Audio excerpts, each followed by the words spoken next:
Han venido a visitarnos, está en nuestro estudio, vino al auditorio Cumpel después de un buen tiempo, el titular de ATE y de la CTA Neuquina está con nosotros, Carlos Quintriqueo, a quien saludamos y le damos las muy buenas tardes. Y estos aplausos son para ustedes, Quintriqueo. ¿Cómo le va? ¿Cómo está? Gracias por la invitación. ¿Pensó que iba a traer tanta gente? No. No, pensé que era el del domingo. Qué difícil que va a ser. Qué nota difícil que va a ser. Enojado con Herrera, me imagino, ¿no? A vos que no te gustan las injusticias, enojado con Herrera, ¿no? ¿Cómo va, Carlos? ¿Todo bien? Bien, muy bien. Bueno, deportivamente feliz, Sí. políticamente contento y sindicalmente enojado, ¿no? Mira, sindicalmente laburando. Yo creo que hay mucho por hacer. La situación que atravesamos no es la mejor y en algunos casos, bueno, tampoco son los mejores los que conducen algunas áreas, ¿no? Tal cual. Bueno, eso te incomoda y lo has hecho visible en los últimos días. Sí, primero porque hay un tiempo más que prudencial en algunos organismos de los cuales no se termina de encontrar respuesta y la verdad que ya no es una inexperiencia en la gestión, sino que es no gestionar en varios sentidos. Hemos podido avanzar en algunas cuestiones, pero luego de situaciones de conflicto, ida y vuelta, y que a veces no está bueno porque en realidad lo que buscamos es la solución, no llegar al conflicto por el conflicto mismo. Y sin embargo se ha tenido que encaminar vía el conflicto. Hoy estamos, por darte un ejemplo, en el IPBU se firmó una paritaria el año pasado, se trabajó en los encuadres, en el día de hoy todavía no se liquidaron los salarios que ya deberían haber sido a partir del 1 de enero. O más retroactivo Sí. todavía, inclusive porque se firmó en octubre. Y bueno, después que hoy se denuncia una medida de fuerza, aparece el decreto. Entonces, si está, por qué no aparece antes del conflicto? ¿No? La respuesta. Y no aparecer después de la situación de conflicto. Es la lógica, es la dinámica de la nueva política, esto de estirar situaciones hasta más no poder y ver hasta dónde está el límite del otro. Yo creo que sí, pero lo que no se entiende es que muchas veces le es perjudicial a la gestión, ¿no? Porque nosotros un conflicto más, menos, digamos, muchas veces hoy nos suma, suponete el conflicto que se generó en el ADI nos terminó sumando, porque tuvieron que reconocer la Sí, afiliación de las trabajadoras, de los trabajadores, tuvieron que recorporar una trabajadora, tuvieron que reconocer nuestro ámbito de aplicación en ese organismo, o sea, se podría haber hecho sin conflicto, o sea, no había necesidad de llegar a una situación de conflicto. Y sin embargo se llegó, entonces creo que en algunos casos eso, ¿no? O prueban o el miedo los paraliza que no hacen nada, digamos, y que es peor eso. sí.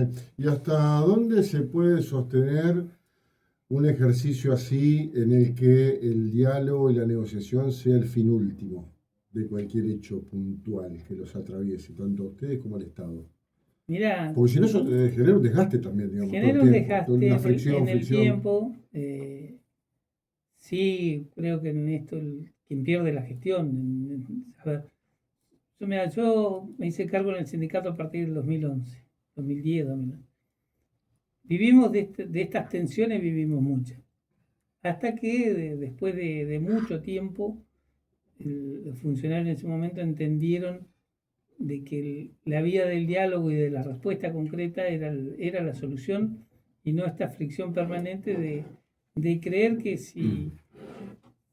si me hago el que no veo el conflicto no existe, digamos, el conflicto existe. Eh, y después logramos poder pacificar mucho toda esa gran cantidad. Pensemos que antes se discutía salario por sector, entonces vos tenías un año completo de conflicto. Sí, tremendo, Bueno, usted desde los medios lo cubrían, tremendo. digamos. Eh, y eso nosotros logramos encaminar en un momento y llevar a todos en un mismo andarivel y eso permitió terminar con esa alta conflictividad. El problema es que hoy empiezan a surgir esas cuestiones que ni siquiera muchas veces por salario, sino es por destrato, por violación de las convenciones colectivas, por desconocimiento, por retraso en normas legales, o sea, por cuestiones que son evitables y muchas veces son parte de la burocracia. Sí, sí, sí, tal cual. Desde el 2011 hasta acá, ¿cuál fue el funcionario, o por qué no también el gobernador, algún referente del Ejecutivo que mejor interpretó las necesidades del trabajador? Tenés un ranking, me imagino, después de tanto tiempo. Mira, sí, a ver, nosotros tuvimos, repito, desde los inicios con la gestión, en mi gestión sindical, la gestión de Jorge Zapata. Sí, Desde esa gestión atravesamos con varios negociadores en el medio, y algunos con voluntad de negociar y otros con voluntad de creer que se les puede ganar al otro, ¿no?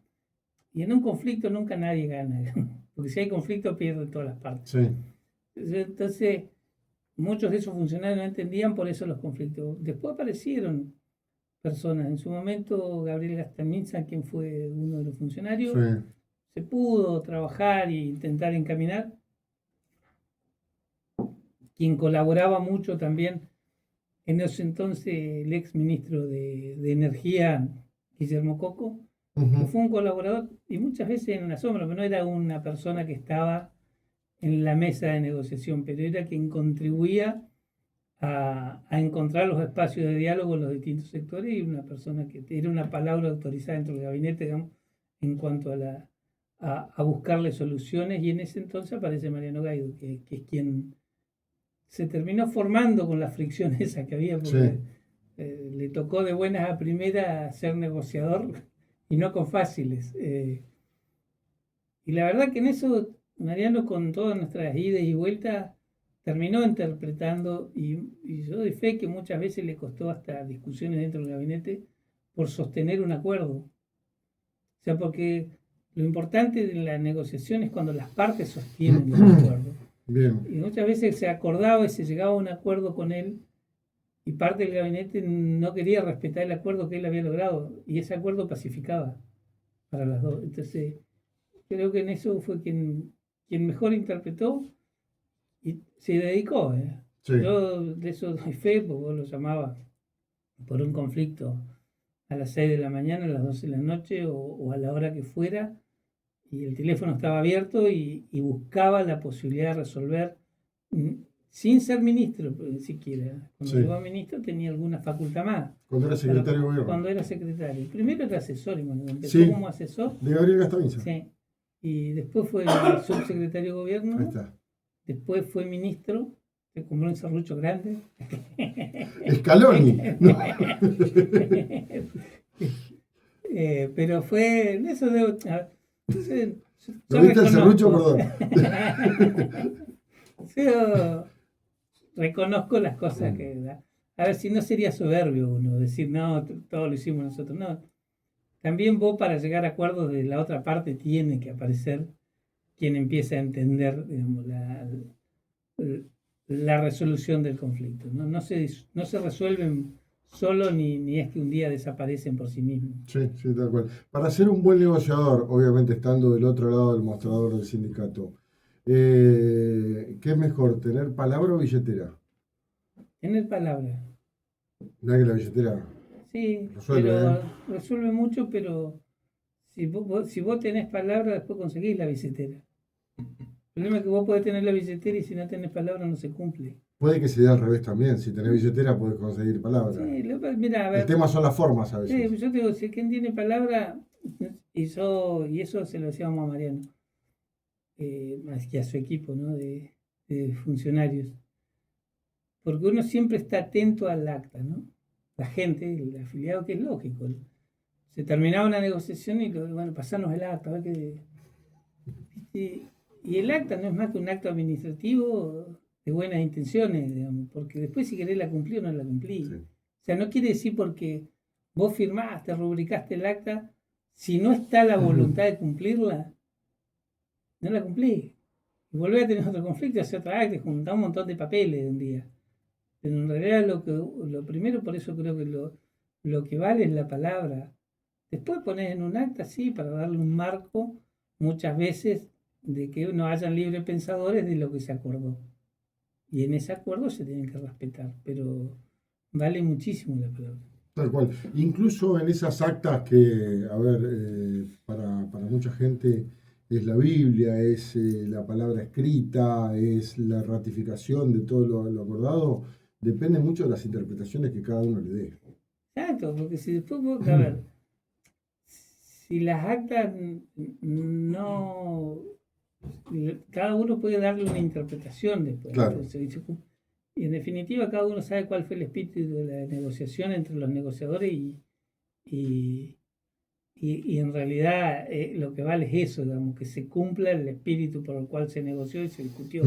Lo otro es un mero acto administrativo, muchas veces que tiene que ver con liquidaciones, Sí. para que nadie le pifie, digamos, en eso. Yo, mira, te digo lo de las actas, pues había un funcionario en la gestión de Gaido que cuando hacíamos las actas y las primeras negociaciones, muy de su profesión, ¿no? Porque siempre las hacía no doble faz, sino de un solo lado, y siempre nos cruzaba la hoja de atrás, ¿viste? Como si, Como para como no. si al día de mañana. Usted le puede Nosotros llegar a le caer decíamos, algo. siempre le decíamos, mira, esto, si estás queriendo De lo cumplir, vuelas. por más que le tracé lo que le tracé atrás. Capaz Sí. que, ¿no lo mandaría a Gaido a hacer esas cosas? No, No, porque era no. era una manía de él que, bien, en su profesión, Claro. acá estaba ¿Qué era? negociando, Rallador de hojas. acá negociaba con personas de buena fe, no era necesario eso. Claro, entre Eso gitanos estaba no de nos más. adivinamos la suerte. Claro, eso estaba de más. Tal cual, tal cual. Bueno, entonces Gaido ha sido la persona, el mejor interlocutor que has tenido vos Sí, yo digo, no solo en la negociación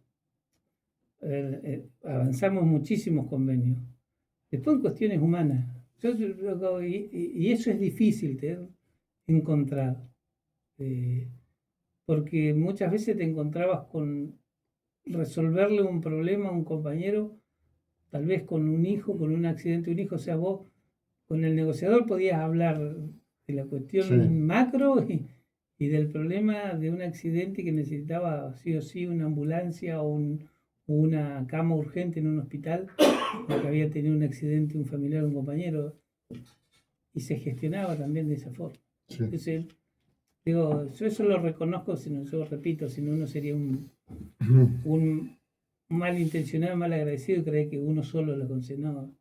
Por eso yo siempre rescato que de la otra parte tiene que haber una voluntad, Tal cual. como de la nuestra también de tener buena fe, ¿no?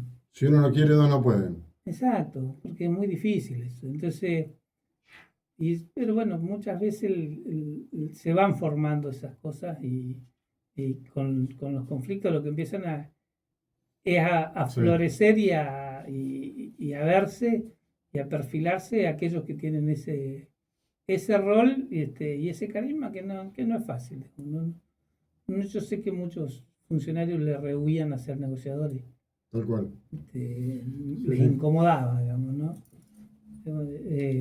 Creo que te tiene que gustar también el de querer resolver las cosas. Uno imagina que en algún momento de su carrera política Gaido puede ser gobernador, ¿no? Uno lo imagina de acá a un tiempo, probablemente llegue por caudal político y por un montón de cosas, más allá de por ahí alguna que otra desaveniencia o de algún sector del electorado que tiene cierta resistencia a su figura, pero es una figura potable como para el día de mañana llegar a Roque y Rioja. Siendo gobernador, ¿crees que el vínculo que puedan llegar a entablar, si es que vos seguís en funciones sindicales, pueda llegar a ser ese que tuvieron en su momento? Porque cuando el colectivo es tuyo, digamos, hay otras cosas en las que tenés que advertir. Sí, mira, a ver, yo creo que tiene sobradas condiciones de gestión para ser gobernador, creo que está claro eso, ¿no? Uno se ha visto, mira, yo conozco a algunos que cuando Gaido asumió la intendencia, disculpen la expresión, puteaban, no le tenían fe. Y al año reconocían de que se habían equivocado. Bueno, creo que en esto Mariano ha demostrado durante estos años de gestión que tiene condiciones. Y mira, si él no ha cambiado en estos años que le ha tocado ser ejecutivo, ¿no? Y estar al mando, él un día me reconocía que que me entendía en algunas cosas. Dice, cuando a vos te toca hacer el uno, tenés que resolver vos. Dice, ahora yo te entiendo muchas veces posiciones que vos tenías que resolver, porque él siendo intendente le tocaba resolver a él, no tenía a más nadie quien lo ordene o quien le diga, sino que es tomar la decisión, que te podés equivocar o no, pero correr ese riesgo. Y creo que si él llegara un día, podríamos tener una relación.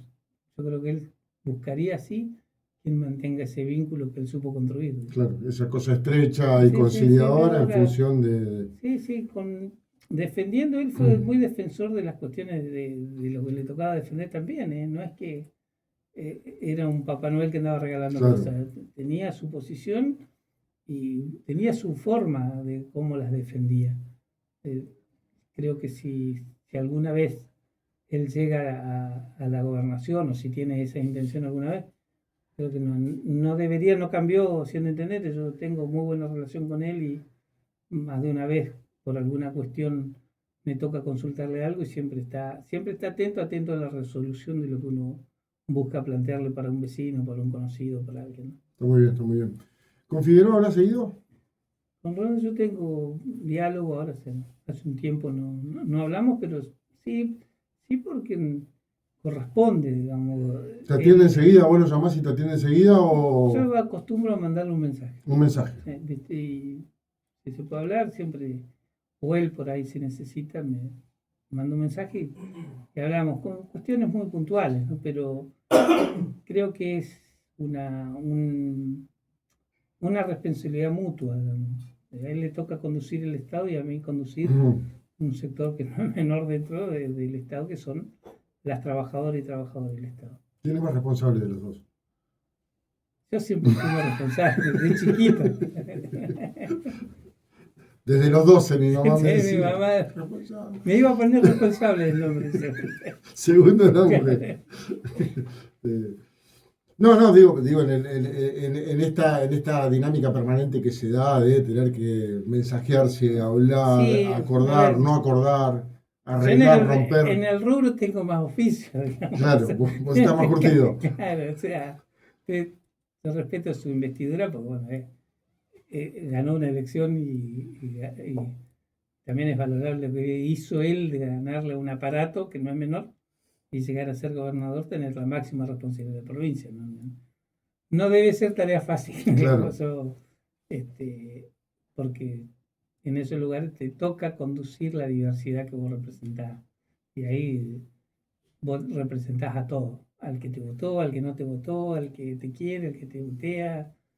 Tenés que encontrar una salida, una respuesta siempre que conforme. Nunca va a ser al 100%, pero siempre va a tener que haber una acción de gobierno o de lo que fuera en procura de satisfacer la necesidad. Bien. ¿Cómo es la gestión en perspectiva? Pasaron ya más de 2 años. Más de 2 años. Y obviamente cuando uno va promediando algo es momento de balance, ¿no?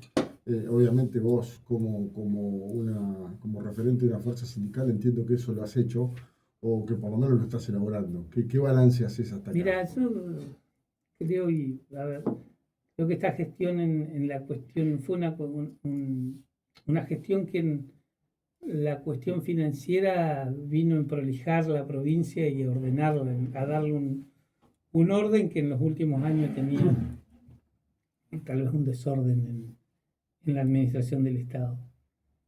Pero no termina en algunas áreas de interpretar cómo funciona el Estado. Y eso es lo que creo que el mayor costo que él está teniendo o la gestión está teniendo, es que no encuentra funcionarios que resuelvan esas cuestiones cotidianas. Porque el problema es lo cotidiano. O sea, a ver, si uno mira la gestión de Figueroa, yo creo que la gran mayoría de los neuquinos en la cuestión macro comparte lo que plantea. Nadie está en contra en que Neuquén crezca, en que realmente los recursos de los neuquinos se discuta con las grandes inversiones, de sacar el mejor provecho para los neuquinos, de que Neuquén sea. Pero cuando después el resto del equipo tiene que hacer el trabajo que corresponde para la maquinaria diaria o para bajar determinadas definiciones de la gestión, no se hacen. Entonces ese retraso es lo que anda a las gestiones muchas veces Claro. más tropiezo que paso firme, ¿no? Sé que esto me puede perjudicar, voy a hacer una analogía futbolera, no te rías. ¿Vos crees que la pelota no le está llegando limpia? Yo creo que sí. Eso, mira, yo lo dije en algún otro medio. Creo que hay errores que se cometen que tienen que ver con... Yo entiendo la posición del gobernador porque si bien tiene una mirada mucho más amplia y macro de las cuestiones, no está en lo diario y lo cotidiano. Y muchas veces estos de que no les lleguen las malas noticias, cuando les llegan muchas veces es tarde. Ahí está. Entonces, que es un error, porque es un error que le complica la gestión. O sea, yo prefiero que vayan, díganle la mala noticia y vean cómo se resuelve, pero no que la noticia les llegue cuando hay una situación de conflicto, porque no ayuda a eso, al contrario, retrasa.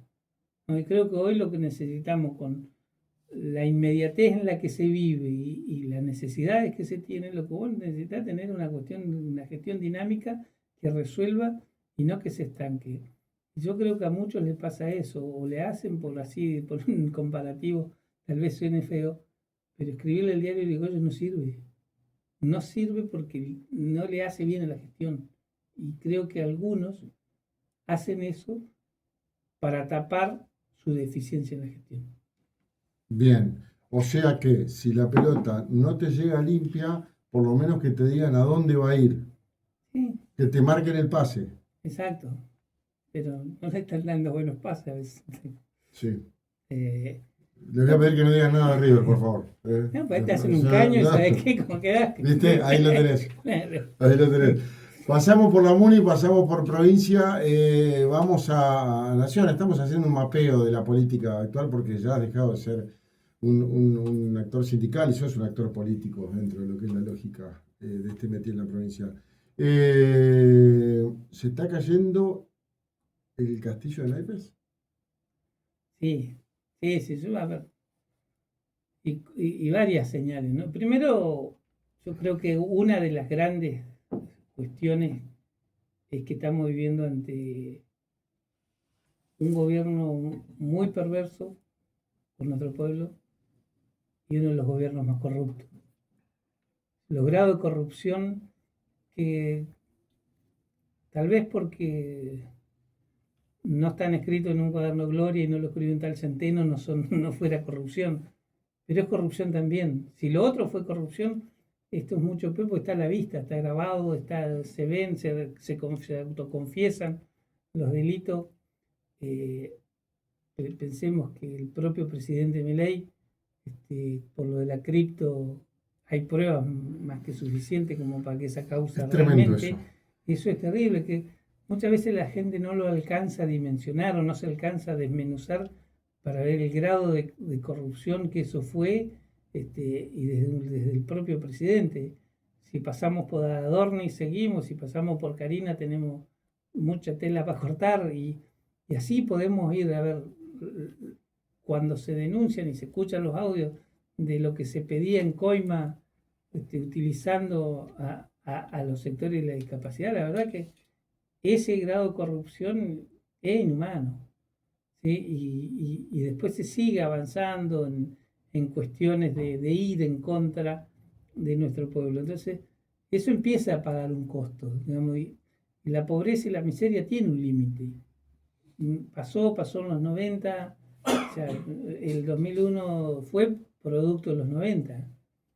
Entonces hoy que ese proceso ha sido mucho más rápido y se ha dado con mayor crudeza, también va a llegar más rápido el otro desenlace, Sí. porque tiene un límite, ¿sí? Tiene un límite que nuestros pibes hoy están viviendo una situación realmente compleja porque su familia no los puede mantener, porque hay hambre, porque empezamos a ver lo que pasa en las escuelas y lo que pasa en las escuelas no es nada más ni nada menos que lo que pasa en el Congreso, digamos, ¿no?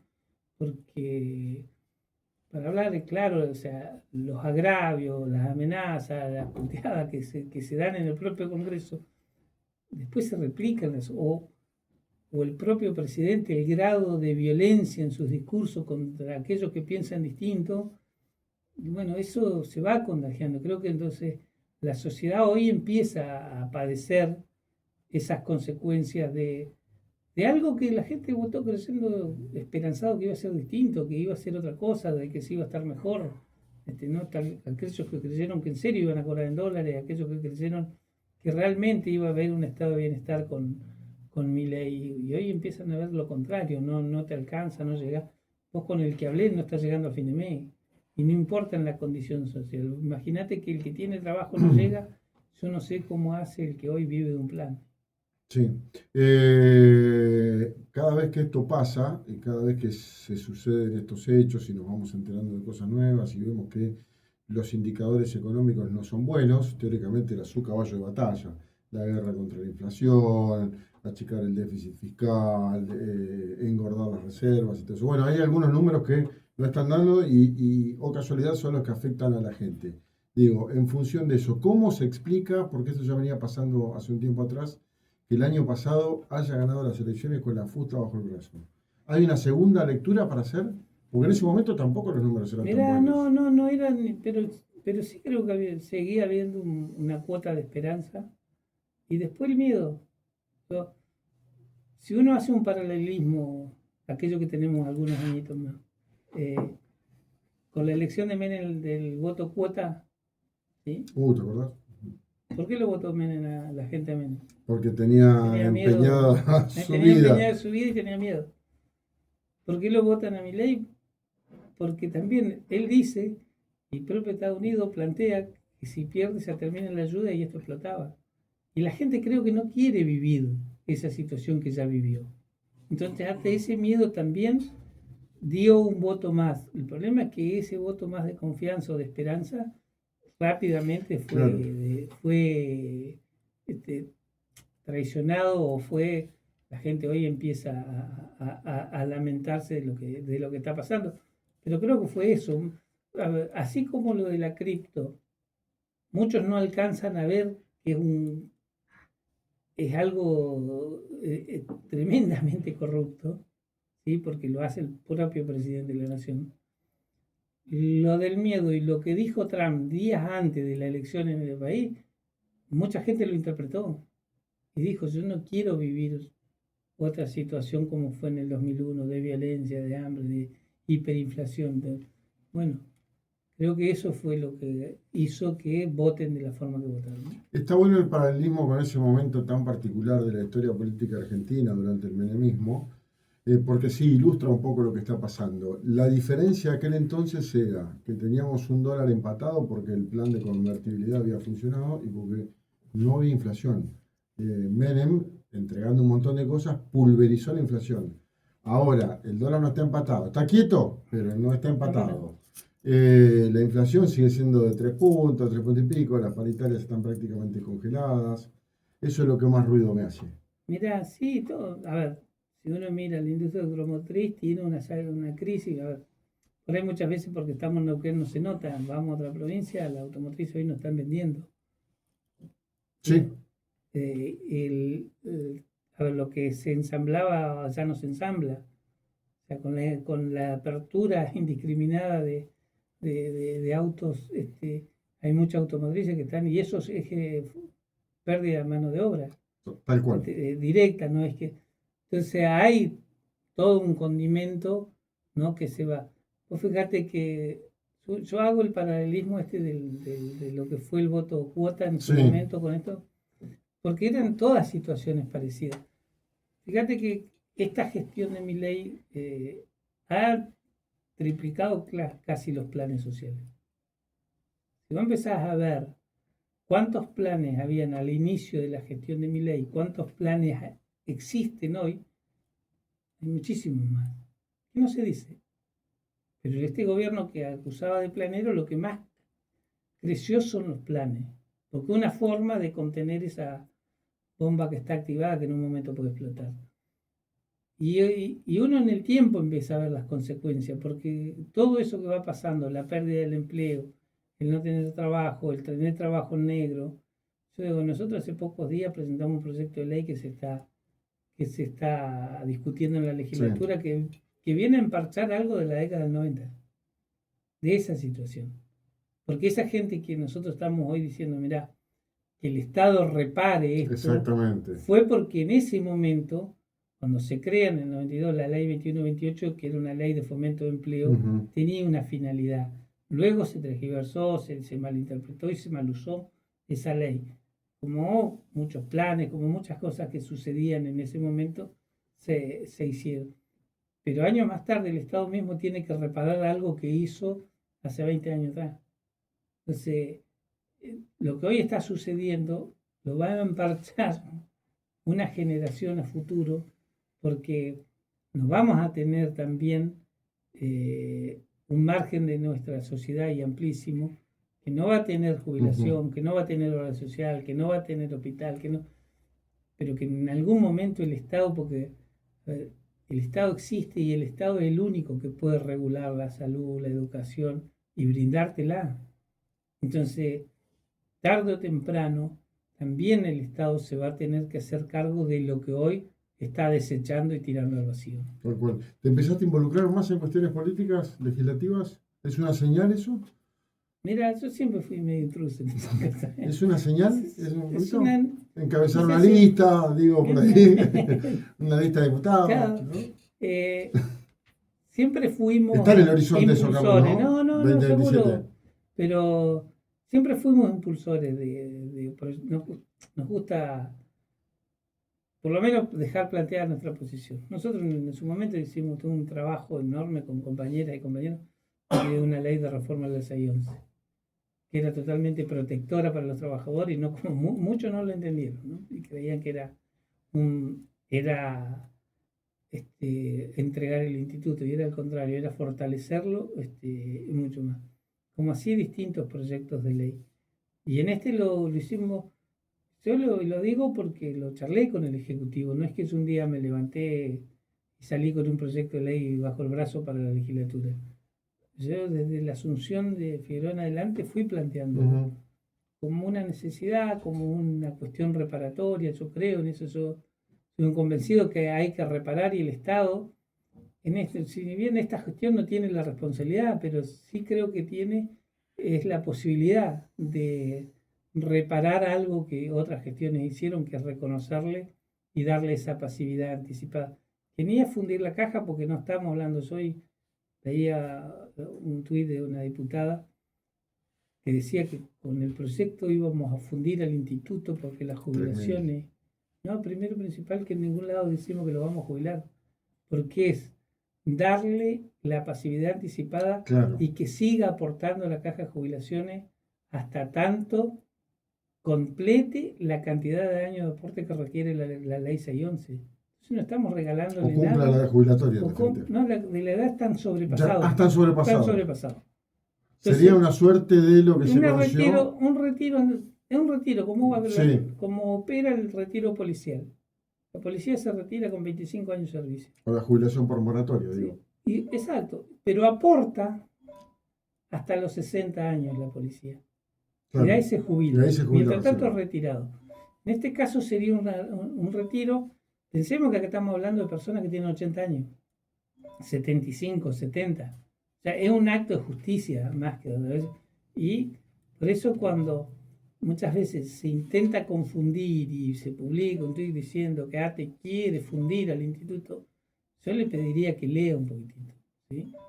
Porque si no, es muy fácil escribir un tuit sin siquiera haber sentado a leer el proyecto de ley, que no es tan largo, son poquitos artículos. Por ahí le afiaca algo, pero o quien le mandó a escribir el tuit que se lo lea para que cuando escriba el tuit lo escriba bien, ¿no? Sí. Las últimas, y tienen que ver con dos fuerzas partidarias que poderosamente me llaman la atención el estado de situación en el que se encuentran. Movimiento Popular Neuquino y Peronismo Neuquino. ¿Qué va a ser de la suerte cuando cada vez falta menos para el 2027? No te me corras para atrás, por favor. Respondeme con un no sé. No existe esta pasapalabra. No, querés que te haga un rosco acá. Pasapalabra. Mirá. No, ¿qué lectura haces? ¿Qué mirada haces? Nada, Son dos primero fuerzas creo que que... nunca hay que subestimar. ¿Sí? No tuvieron las mejores performances electorales. De hecho, el MPN no se presentó en la última. Sí hay parte de la población que tiene un sentimiento sobre esas dos fuerzas políticas. Si no, el peronismo existe porque hay gente que es peronista. Y el MPN va a existir, existe, y muchos creen que está muerto. Y yo no creo eso. Yo creo que el MPN lo que no tiene hoy es una conducción clara de quién quiere conducir en serio el MPN, para ser el MPN que se construyó, no para maquillar y transformar a ese MPN en otra cosa. Y por eso creo que hay como que si el día de mañana no se aparece un dirigente barrial que es conocido, digo barrial por decir, Sí, sí, pero sí. que se anime a decir yo quiero disputar el partido, va a encolumnar a muchísima gente. Yo no lo doy por muerto ni nada al MPN. Creo que el MPN hay que estar atento porque un día puede despertarse. Bien. Entonces, sí, mientras tanto uno tiene que trabajar, y nosotros en nuestra conducción política es de contener a muchísimos de esos militantes que lo que militan es porque no ven. Y por eso nosotros en la construcción que llevamos adelante, lo mismo en el peronismo, que las conducciones, que el afiliado no se sienta representado en las conducciones no quiere decir que el partido esté muerto, ¿no? Entonces también el justicialismo un día puede revivir.